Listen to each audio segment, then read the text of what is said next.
There is a telephone exchange station. I will take the East India Avenue in this. Good afternoon. Welcome back. Here we are. Yes, I just reading this, which I often cite in honour of me having my geek card.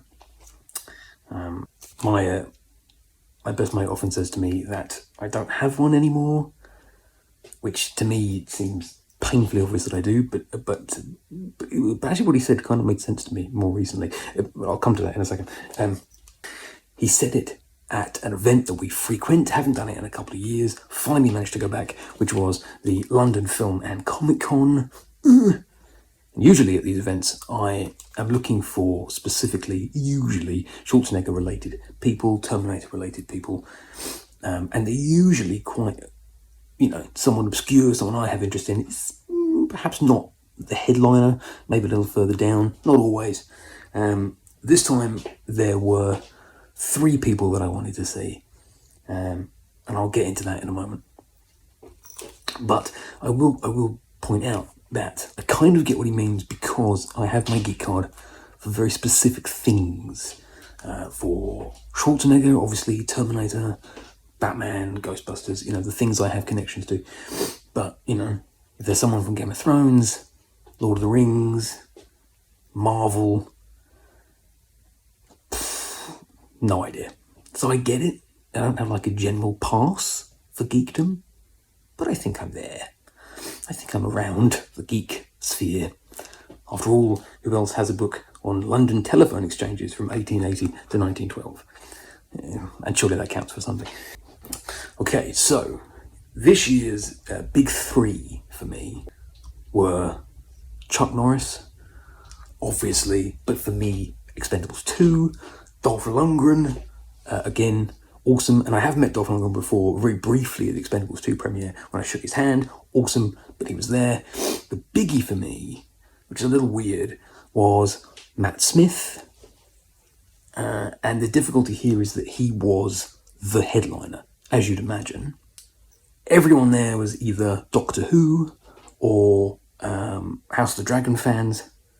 And I was there because I tried to see him before. He attended one of these before. Didn't get a chance to see him because he was just absolutely rammed. But my reason to want to see him was to get this signed. This is my Terminator Genesis Resetting the Future behind the scenes table book. I tried to get him to sign this before. One of my rules for these sort of conventions is try and give them something they wouldn't have seen. They're sitting there, they've got a line of people, and it's always the same stuff, the same whatever, books or photographs or whatever. So I always try and give them something else and try to get a conversation started with them. That's sort of how I try and do it. And I wanted to get him to sign this because I thought surely no one else is going to see Matt Smith for his role as the T-5000 in Genesis. So yeah, that was my plan. Just to slightly more generally, I've met some awesome people. The first time I ever went, which was 2009, Edward Furlong, I think it was Edward Furlong and Michael Ironside, I think. And the rules have changed as we've gone along. Sandal Bergman, when I met her, she came round the other side of the table and gave me a hug. Same for Tom Noonan. When I met him, he also gave me a hug, which you just wouldn't get now. It's kind of a different vibe. Used to be able to take pictures of you with them. And I got a few of those, and then some of them changed so you can only take pictures of them. So I've got a picture of Kristana Loken holding my T3 novelisation, which she signed. And then you get to a point now where really most of the time you can't take photos of them because they're doing other photo shoots during the day that obviously they make money off and the company makes money off, so they can't have you taking free photos. So most of the time now I don't get a photo, but I do get a signature. So there's been some awesome ones. Michael Ironside was awesome. I gave him my Salvation novelisation And he said, let's see if it works out different for Ash down in this. Awesome. Lance Henriksen, I gave him my copy of the Terminator novel, and he laughed and sort of made a joke that they would try and sell anything with the name Terminator on it. James Caan, when I met him, I gave him my copy of Eraser, and for a second he looked a bit confused as to why I was doing that, and then he signed his name really big over the top of Arnold's face, which made me really laugh. And also David Morrissey was amazing. I met him and I gave him my copy of Captain Crow's Mandolin, again something a little different, and he started, he was really friendly, so I'm talking about the author, Louis de Bernier, and as if I knew him, like, oh yeah, and he does this and he does that, he lives there. It was so cool, such a lovely, lovely guy. But yeah, they've been amazing. Peter Kent signed my T2 novelisation, and he thought it was awesome, and he signed it to Matt, very cool, Peter Kent stunts, like I wouldn't know who he was, and he was like waving it at Cristano Logan. Cristano, look at this, awesome. So this is really, really, really cool. The story of this convention was basically the hunt for Matt Smith. They have a system called the Diamond Pass, which I've never done, which I may consider, because the Diamond Pass is basically a way where you can buy like early bird tickets to a celebrity of your choice. So you get a Diamond Pass and then you can go and line up. And they don't see anyone else until all of the Diamond Pass people have been seen, or they consider it, enough people have been seen. There's no limit on the number of those. So when we got there, we went straight finding Matt Smith. We found him, and then on the queue it said Diamond Pass.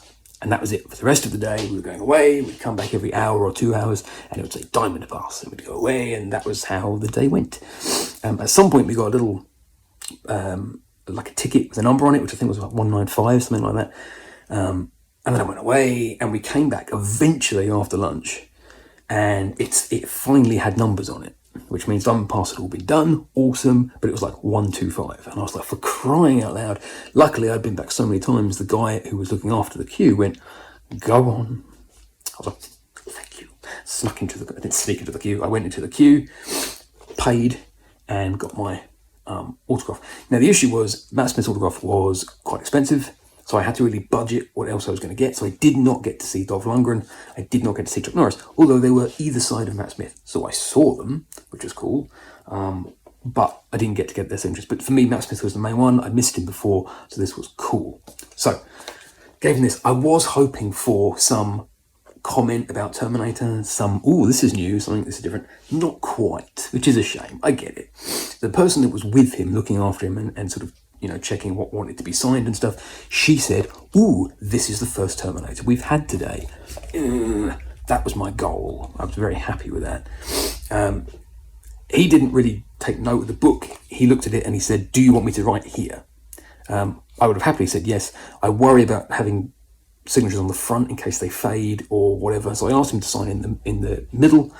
He saw my name was Matt with one T, and he said, Matt with one T, that's different. And I said, well, I've got to be different to you somehow. It doesn't really make any sense. But he went, absolutely, go for it. Cool. And he signed it, and then he said, have a lovely day. He was really, really nice. No specific comment, but I was very happy. So here it is. To Matt, heart, Matt Smith. But this is really cool. I did want to open it onto a page like about the T5000, but him as Matt Smith is not in this book, so that was slightly annoying. But there we are, we've got it. So that was really, really cool. So that was really the focus of the day. And then the rest of the day was trying to budget the amount of money I had left so I could buy nice things when I saw them. I was like, I can't buy that because I don't know how much money I have left in order to buy Matt Smith's signature. So it was a kind of balancing act all day. Anyway, we got some things. So I'm just going to go through them and show you, and we'll be okay. Now, I think one of the issues was when you first get there is then you see everything you want all at once. So I did manage to find some bits that I was really happy with. And there was a stall that was selling 3 for 2 on Funko Pops. And you only see a couple of I've only seen a couple of short selling ones. We've got the Jingle All the Way, one which I adore. We've got some Dark Fate one. That's pretty much it. But finally found some. We've got this little guy from Conan. specifically Schwarzenegger, as we see here at the back. Very reflective box. That's really, really nice. Love this little figure. And then I also saw another Conan figure. This one with his camo paint, again based on the film. So really, really chuffed with 2 Conan Funko Pops. That was very cool. And then also I saw this one. I thought I've got to get this one really. A bit of Red Sonja. Absolutely. Now this one is just based on the figure herself, not specifically the Bridget Nielsen version from the film. But still, I think it's really, really cool to have a Red Sonja figure. Some lovely details, the sword and the speckles of blood. Really, really, really nice. Love that. Is that freckles or blood? It's definitely blood. So yeah, really, really cool. Then I was in a bit of a conundrum because I bought those and I was happy and I was like, yeah, bought some Funko Pops. Then I saw this, and this was quite an expensive Funko Pop, and I had to have it. My mate very kindly bought it for me and I paid it back later. So it didn't come out of my budget, but I had to get this one. This is the Simpsons Homer in Hedges Funko Pop, which I adore. As far as I am aware, this is a T-1000 reference from the episode, I forget what it's called, where he's obsessed with Flanders or trying to be Flanders' best friend. And Flanders says no to him, and he goes, okay, and he just melts back into the hedge.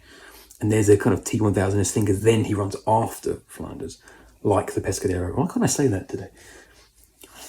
Like the Pescadero escape scene. So this is a T-1000 reference in a Funko Pop. I think it's just awesome. I had to get this, but it was £30. I was like, I've just bought 3 of these, but this is very, very cool. So yes, got that. Okay, we've got a couple of other things. Loads of video games at these things, and they tend to be super inflated prices. And at one point I was trying to pick between 2 games. There's a PS1 game and there's a PS3 game. Now, did I make the right call? Who knows? The PS1 game was £10. The PS3 game was 18. So you'd think, we're saying £8 difference, and it's 2 generations above, get the £18 game. On top of that, it was a Back to the Future game, which I do not have, which is ridiculous. But then I was worried that I was going to use up all my money and I wouldn't have enough money. So I went for the £10 option, which may seem crazy. And it was for Test Drive 5 from 1998. Partly because I just adored the demo of this. I've got an early demo of Test Drive 5, one of my favourite demos, one that's stuck in my brain box. So I was like, I've got to have this. This is the full game. I'm going to go for it. Which just seems weird because it's Back to the Future and it's PS3 and it's only £8 more. But I was happy with the call on the day. Test Drive 5, amazing. Very happy. Okay. There were a few kind of booky things that I bought. So this, always like to buy a book. This is, of course, Do Androids Dream of Electric Sheep, or as it says here, Do Androids Dream of Electric Sheep, filmed as Blade Runner. This is the 2017 re-release. Don't normally like books of movies with the poster on. I normally like something with an original cover. But I couldn't resist that. I thought that was really cool. Philip K. Dick, of course, the man behind Total Recall. And I've got that in a couple of versions.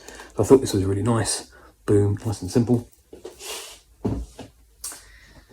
found this. I used to collect comic book annuals just as part of a yearly thing at Christmas. But then I started collecting them more. So this is the 1982 Beano book with a story on the front and back. This is just lovely, really nice condition.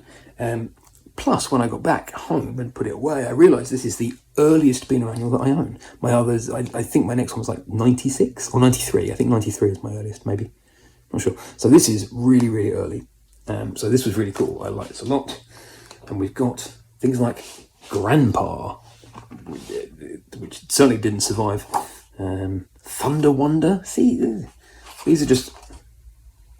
Oh, and we've also got like these weird celebrity likenesses of like Luke Skywalker here. Just really cool. I think this is lovely. So, boom, that was a bonus. And then, of course, I did pick up a copy of the Savage Sword of Conan the Barbarian comic. I don't know when it was from. It says August, and it says number 32. I don't know when that was. But here we are, really, really cool. You've got to pick up Savage Swords when I see them. What was really weird about this was there was quite a few of them, and they ranged so stupendously in price. This one I bought because, as you can see, it was £5, and there was one there that I also picked up that was £99. Maybe it was first edition, maybe it's something really special about it, I have no idea. I was like, why would I spend £99 on one comic? I'll just get this one. Maybe this one's like really bad and considered the worst one ever. Who knows? It's cool, it's a Conan comic, £5, can't go wrong. It's also nicely wrapped up, so boom, win. So yeah, I got some really nice stuff. I got Matt Smith to sign my Genesis book, hooray. Now on top of that, probably my favourite thing that I bought was something I've wanted since I was really, really young, and then kind of been thinking about it for the last few years. And there was a stall with a few bits and pieces, and this thing was on the shelf. And I asked to look at it, and as I was looking at it, the guy realised that he hadn't put a price on it.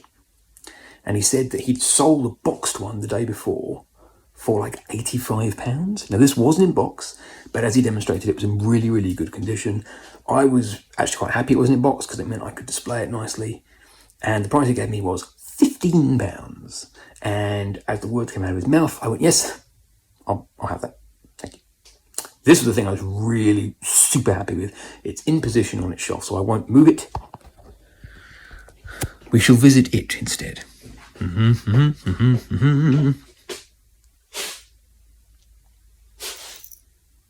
Oh, yes, it is the Ecto 2 from The Real Ghostbusters. And I always used to envisage, or I think I saw it in the Argos catalogue with an Egon figure in it, I think. But yeah, it is so beautiful. It fits here on my Ghostbuster shelf. Lovely. It is amazing. These doors here come down. You've got this little grappling hook. You've got the little trigger at the back that winds it up. You've got the helicopter blades that move. It's amazing. I was super, super, super happy with this. It's something that I thought was really, really cool. I don't have like my old Firehouse anymore or my old Ecto 1. So this is just a little touch of that. So I was super, super, super, super chuffed with my Ecto 2.